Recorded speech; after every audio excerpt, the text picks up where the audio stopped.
hello people so welcome back to the channel Jitu आज Sunday और सकलोखिनि लगते आसो हेतु कारण भाविसो जे आज लांचटो सकलोए एकेलगते धुनियाके करिम बुली और मुक दायित्व दिसे बनाबले लोकल चिकेन सो मैं बनाम सानडे स्पेशल लोकल चिकेन और रेसिपिटो आपनालोকৰ লগতো शेयर करिम और माये काटि आछे लेटा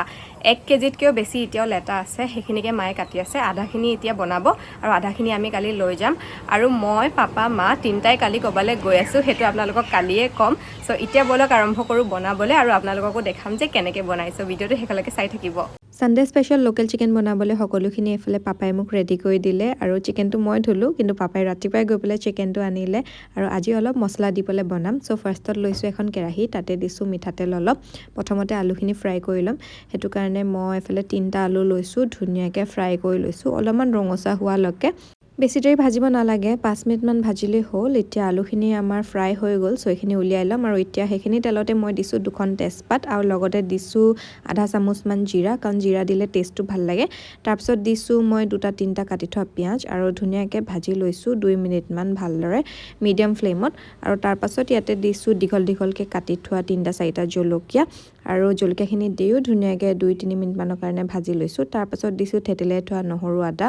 নহৰু আদা টেষ্টটো ভাল লাগে দিলে মানে হেতু কাৰণে অলপ বেছিকে দিব আৰু তাৰ পাছত দিছো মই এটা কাটি থোৱা বিলাহী আৰু গুটেখিনি ভালদৰে ভাজি লৈছো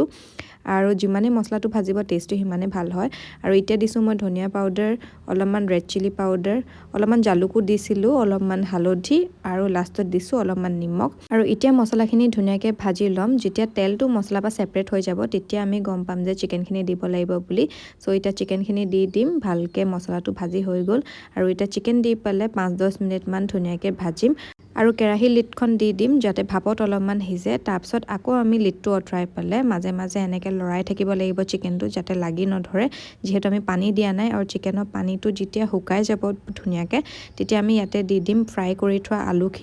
আলুখিনি দিয়াৰ পিছত আকৌ 5-10 মিনিট মান এনেকে ঢাকি ভাজি থাকিব লাগিব যাতে লাগি নধৰে তলত আৰু তাৰ পাছত দিম অলপমান পানী বেছি পানী দিব নালাগে আৰু মই কুহুমীয়া পানী দিছো কুহুমীয়া পানী দিলে ভাল আৰু অলপমান লৰাই পালে আকৌ লিডখন দি দিছো যাতে গাপত অলপমান হিজে তাৰ পাছত আমাৰ চিকেনটো অলমোস্ট ৰেডি হৈ গল এতিয়া লাষ্ট মই ধনিয়া দি গাৰ্নিশ কৰি দিছো আৰু ধনিয়া দিলেটো এনেও টেস্টি লাগে সো দেখিছেনে কালাৰটো কি ধুনিয়া হৈছে আৰু আজি বাই দ্য ৱে বহুত দিনৰ পিছত চিকেনটো মছলা দি পেলাই বনাইছো দেই কাৰণ মায়ে কৈছিলে যে মছলা দিয়া চিকেন খাম হেতু কাৰণে আজি স্পেশালি মাৰ কাৰণে মছলা দি বনাইছো আৰু মায়ে এফালে কাটিলে লেটা 1 কেজিতকেও বেছি লেটা কাটিলে আৰু মায়ে ক'লে যে মই বনাম সো আজি মায়ে ৰেডি কৰিলে ভাত দাইল লগতে লেটা আৰু সবজি আলু বিন্দি মায়ে এখন ধুনিয়া সবজি বনাইছিলে আৰু মই বনালো চিকেন আৰু এয়াই হ'ল আজি সানডে লাঞ্চ আৰু বহুতে বেছি ভাল লাগিলে স্যাটিসফাইং লাঞ্চ আছিল সবে একেলগতে খালো মই এফালে দাদাৰ লগত কথা পাতি খাই আছো আৰু তাৰ পাছত দাদা গৈছিলে নিজৰ গিটাৰ ক্লাছলে আৰু আহোতে সুধিছিলে কি লাগিব মই ক'লো ফ্ৰুটছ লাগিব তেতিয়া আনিলে মিঠা আলু এপল কল আৰু লগতে আনিছে গ্ৰেপছ কাৰণ ফ্ৰুটছ খাই আমি বহুত বেছি ভাল পাওঁ হেকাৰণে প্ৰায় আনি থকা হয় আৰু তাৰ পাছত মই বনালো লাল চাহ সবে চেনি নিদাকে লাল চাহ খাওঁ আমি সো ফটাফট গৈ লাল চাহ বনালো আৰু লগতে গুটেখিনি ফ্ৰুটছো ৰেডি কৰিলো আৰু গধূলি হলে এনেকে খাবলৈ মন যায় সো পাপাই ৱক কৰি আহিলে মই ৱকিং কৰিবলৈ যাম চাহটো খোৱাৰ পিছত সো সবে একেলগতে বহি ধুনিয়াকে কথা চটা পাতি চাহটো খালো আৰু তাৰ পাছত মই ৰেডি হৈ উলালো যাবলৈ কাৰণে ৱকিং তো আজি খোজ কাঢ়িবলৈ আহিছো তলত কাৰণ ওপৰত বৰষুণৰ কাৰণে অলপ স্লিপ হ'ব পাৰে মানে স্লিপাৰী হ'ব পাৰে হেতু কাৰণে ভাবিলো আজি তলতে খোজ কাওঁ তলৰ কন্ডিশনটো ইমান ভাল নহয় বাট ষ্টিল মেনেজ হৈ যাব আৰু আজি কাৰণে এনেটো মই এক্সট্ৰোভাৰ্টে হয় কিন্তু কেতিয়াবা মই অলপমান ইন্ট্ৰোভাৰ্ট হৈ যাওঁ মানে সিলেক্টিভলি এক্সট্ৰোভাৰ্ট হৈ যাওঁ কাৰণ কি হয় মই খোজ কাঢ়িবলৈ এনেকে নিজৰ ঘৰৰ তলত বা ওপৰত ছাততে ভাল পাওঁ বাহিৰলৈ যাবলৈ ইমান নিবিচাৰো অলপমান অড লাগে কেতিয়াবা নাজানো কিয় বাট যেতিয়া যাব লগা থাকে তেতিয়া যাওঁ আৰু তাৰপিছত আহি মোৰ ভোক লাগিলে তো মায়ে ক'লে মই বোলে চানা ভাজি থৈছো যোৱা হেকিনিয়ে খোৱা সো মই ভাবিলো চানা ভাজাটো অলপ হেলদিয়ে হয় সো মই হেতুকে কথা পাতি খালো মানে ভিডিঅ' কল কৰি আছিলো আৰু তাৰপিছত মোৰ মনত পৰিলে যে মইতো ইউকুলেলে শিকি আছিলো সো মই ধুনিয়াকে ইউকুলেলেখন খুলিলো আৰু উলিয়ালো বহুত দিনৰ মূৰত সো